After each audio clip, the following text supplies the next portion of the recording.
Assalamualaikum warahmatullahi wabarakatuh. Wassalatu wassalamu ala asrofil anbiya'i wal mursalin wa ala alihi washabihi ajma'in. Alhamdulillahirabbil alamin, kita dapat bertemu kembali dalam rangkaian sanlat pertemuan yang kedua. Nah, seperti janji minggu kemarin, kita akan membahas tentang sejarah Islam yang kedua, yaitu masa Khalifaur Rasyidin. Kali ini terjadi atas dua kata, khalifah dan Rasyidin. Khalifah itu apa? Khalifah itu artinya pengganti, dan Rasyidin itu yang mendapat petunjuk. Jadi yang dimaksud dengan Khalifaur Rasyidin itu yaitu pengganti Nabi Muhammad yang mendapatkan petunjuk. Siapa saja? Yaitu Abu Bakar, Sayyidina Umar, Utsman, dan Sayyidina Ali. Itu yang dimaksud dengan Khalifaur Rasyidin. Nah, ini periode yang kemarin, ini yang kita sebut, kita anggap sebagai sejarah Islam yang kita bahas kemarin, yaitu sejarah Islam yang pertama dari kelahiran Nabi Muhammad sampai wafatnya Nabi Muhammad. Nah, setelah Nabi Muhammad wafat, siapa yang menggantikan kepemimpinan Islam?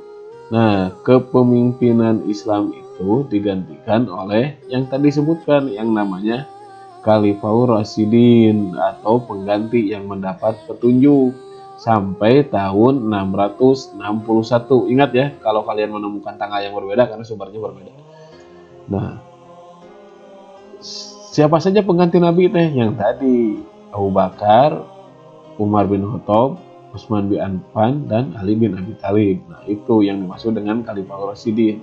Jadi keempat orang itu memimpin sekitar 30 tahun.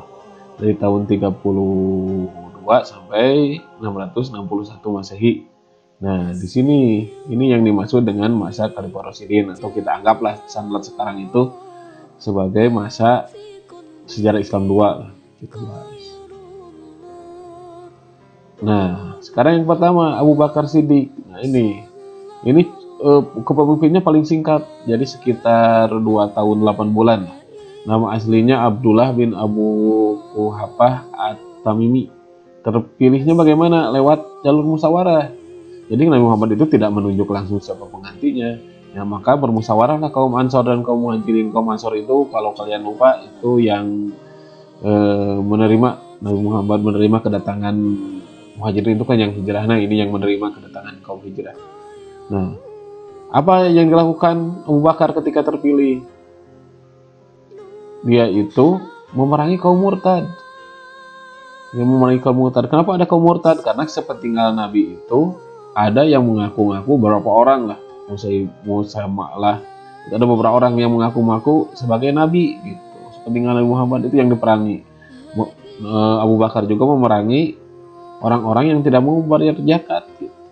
Karena zakat itu diutamakan pada masa Abu Bakar. Yaitu ingin mensejahterakan masyarakatnya. Lewat apa? Lewat zakat lah.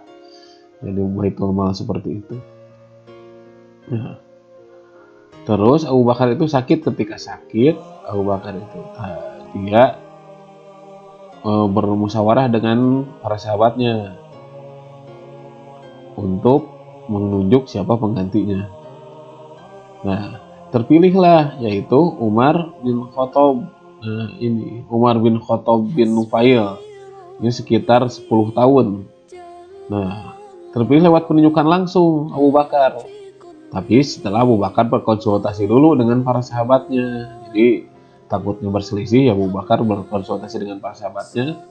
Dia terutama kepada Utsman bin Affan, dan maka Utsman bin Affan itu yang menuliskan wasiat bahwa Abu Bakar itu memilih Umar bin Khattab sebagai penggantinya. Pada masa kekhalifahan Umar bin Khattab itu kuasa Islam bertumbuh dengan sangat pesat. Wilayah Islam itu sampai ke Persia, tambah luas. Pada masa Umar bin Khattab juga dimulai penanggalan Hijriah. Terus pengadministrasian karena wilayahnya makin luas, jadi pengadministrasian negara itu ditekankan. Pendidikan juga lebih maju. Nah, ini pada masa Umar bin Khattab. Wilayah Islam itu berkembang luas lah pada masa Umar bin Khattab itu. Terus Nah, yang ketiga apa? Utsman bin Affan berkuasa 23 Hijriah sampai 36 Hijriah, jadi 644 sampai 656. Nah, beberapa 12 tahun. Ini nama lengkapnya Utsman bin Affan bin Abil As bin Umayyah.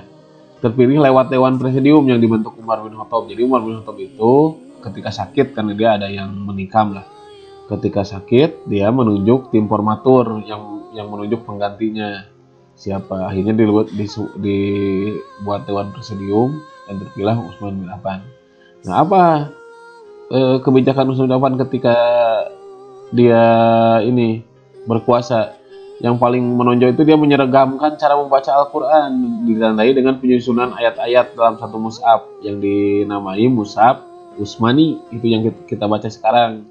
Nah, karena dulu itu beda-beda cara bacanya, malahan zaman Abu Bakar itu mulai dikumpulkan, karena Al-Quran itu kan tidak dalam kayak seperti sekarang, tapi dalam tulang, dalam daun, gitu. Nah, terus menertibkan administrasi pemerintahan dengan deskripsi pekerjaan yang jelas. Ini orang kaya, Utsman bin Affan. Terus yang keempat, yang terakhir, nah, Ali bin Abi Thalib, ini ponakan Nabi Muhammad, putranya pamannya Abdul Muthalib. Nama lengkapnya Ali ibnu Abi Thalib ibnu Abdul Muthalib ibnu Hasim. Ini 36 Hijriah sampai 41 Hijriah, sekitar 6 tahun lah. Nah, terpilih lewat musyawarah karena bingung pada masa itu sepeninggal Utsman itu ada yang membunuh. Nah, jadi terpilihlah Ali bin Abi Thalib memberikan titik pada mushaf. Nah, biar apa? Biar gampang. Nah, titik itu yang jabar JR, mengganti pejabat yang tidak disenangi rakyat, terus mengembangkan ilmu pengetahuan. Di tiap kota itu ada, tiap kota masjid itu dijadikan tempat pengembangan ilmu pengetahuan. Nah, itu adalah selintas sejarah singkat tentang Khalifah Rasyidin. Ini sangat singkat dijelaskan karena ya ini kan dijelaskannya lewat video, kan tidak boleh lama-lama. Semakin lama kamu semakin tidak akan nonton. Nah, jadi ini sangat singkat, kamu pelajari sendiri aja. Nanti di kelas lah kalau udah tatap muka. Sampai di sini. Wassalamualaikum warahmatullahi wabarakatuh.